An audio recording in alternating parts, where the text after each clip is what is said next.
Every once in a while, you come across something that makes you go, this is why I do this.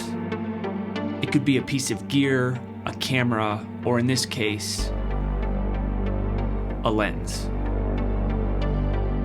That just makes you want to go out and make a movie.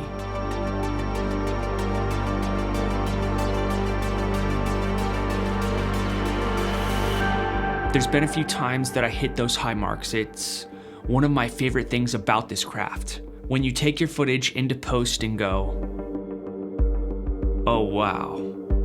It's like breaking a barrier or achieving what you see or what you think you see when you're envisioning that shot.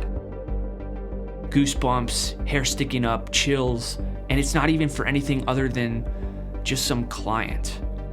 But under the surface, you know that there's something bigger at play here. That's the moment that you understand that you've taken a huge step forward to whatever it is that you're called to.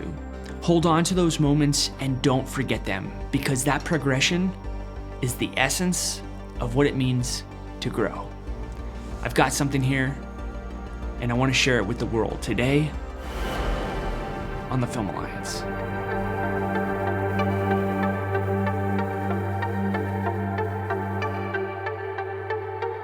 All of that was shot with the Sirui 35mm F1.8 Anamorphic Lens and the FX30, and I'll be showing clips that I got from that shoot as this video progresses. I used the rig that I built for the FX30 to get a lot of those shots. Number one, because I'm starting to really like that handheld look, and number two, because it's a manual focus lens, that focus knob makes it a lot easier to control the focus.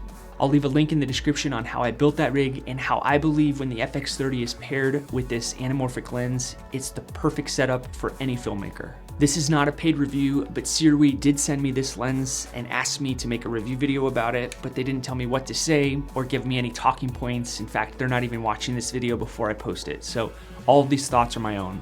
If you're not sure about what an anamorphic lens is and why it's so popular amongst filmmakers, I was also in that boat until I got into post and I started to look at some of that footage. I quickly realized how wide and movie-like that frame is. Let me show you what I mean. First off, anamorphic lenses compress your image, in this case by 1.33 times, allowing filmmakers to get a wider field of view than what their cameras would ordinarily allow. So the first thing that I'm gonna do once I drag my footage into my timeline is I'm going to de-squeeze the x-axis by stretching it by 133%. So as you can see, I dragged in one of the shots that I got with this anamorphic lens on the FX30 into Final Cut Pro. This project is set up as just a standard 4K 3840 by 2160 resolution. The first thing that I do is go to transform and then scale the x-axis to 133%. But as you can see, the image enlarges bigger than the view window. So I have to scale back the entire thing, and that's when you really start to see how wide this lens goes.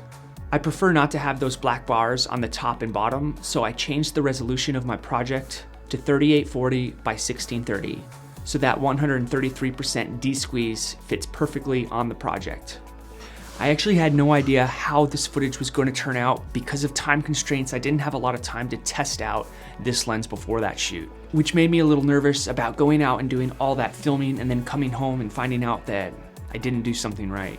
But one thing that I did do is I set my aperture to f4. That way my focus window was a lot bigger, which gave me a lot more forgiveness when it came to focus pulling. I also used focus peaking on the Ninja 5 monitor because those guys were moving fast. The behind the scenes shots were shot on the A7S III full frame camera with the 35mm Zeiss f1.4. And as you can see, the black bars on the outside of the frame, which shows you the difference. One of the first questions that I had when I started to look into anamorphic lenses was, what's the difference between an anamorphic lens and a spherical lens? And how much wider does the anamorphic lens really go? When we start to talk about width or wide angle lenses, we tend to think about the outside of the frame, how it kind of has a fisheye effect, and it's not really what you would see with the human eye, so it's almost like an effect that is given to your footage. But an anamorphic lens reduces a lot of that stretching while still maintaining a wide shot. So I did the test comparing the 35mm Zeiss prime lens and the 35mm anamorphic lens to see how much of a difference there really is. As you can see, the anamorphic lens has way more width to it, and I'm not seeing much fisheye effect in the corners really at all. When I add the 35mm prime Zeiss lens, you do see the outsides cut.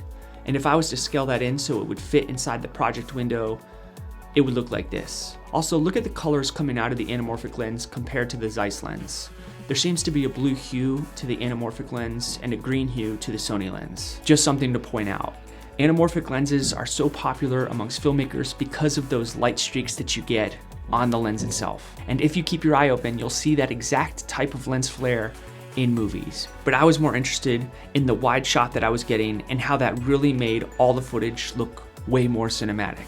Normally, anamorphic lenses are very expensive and they're out of reach for budget filmmakers like you and me. But right now, as of the time of recording this video, this lens is selling for $549, which in my opinion makes it the perfect filmmaker's lens for the FX30. When it comes to viewing the footage on the actual display of the FX30, I don't think there's any way to de-squeeze it so that you can see what you're shooting, but you can if you're using an external monitor. In my case, I was using the Ninja 5, and that de-squeezes it down to 1.33 times, which let me know exactly what my frame looked like. But if I didn't have the monitor and I only had the display of the FX30, all I would really be doing is monitoring what the exposure looked like and the colors. And then I would just de-squeeze it in post. I did read up that other cameras have de-squeeze functions inside of their camera. Sony doesn't as of yet, as far as I know. There's a reason why these lenses are so popular amongst filmmakers, and it's because they're so well built. It's all metal and glass, there's no plastic from what I can tell. And they provide this little rubber ring that you can add to the aperture ring so that you can pull focus with the focus pulling knob. The focus ring goes about halfway around the lens and the aperture ring goes about a quarter. I find this to be extremely helpful because the focus pulling knob that I have doesn't go any more than that. I find this extremely helpful because I've used other lenses in the past where my focus pulling knob doesn't give me enough pull until I have to disconnect it and then reconnect it in order to get the right focus pull.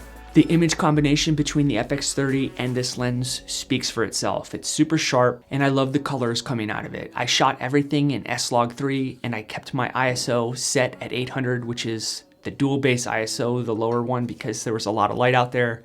And then all I did was change my aperture. As long as I didn't take it below f4, then I was good. It's hard to explain what anamorphic lenses do and the experience that you have while you're filming with them, but they just have a certain character to them that when you see it, you really do feel like it could be in a movie. It's got a 67mm thread so you can add ND filters, polarizers, or black Promis filters. I know it seems like every single time I have a new piece of gear or a camera, I only talk about how great it is and I'm super optimistic about it, but I think that's just because I'm like a little kid with this stuff.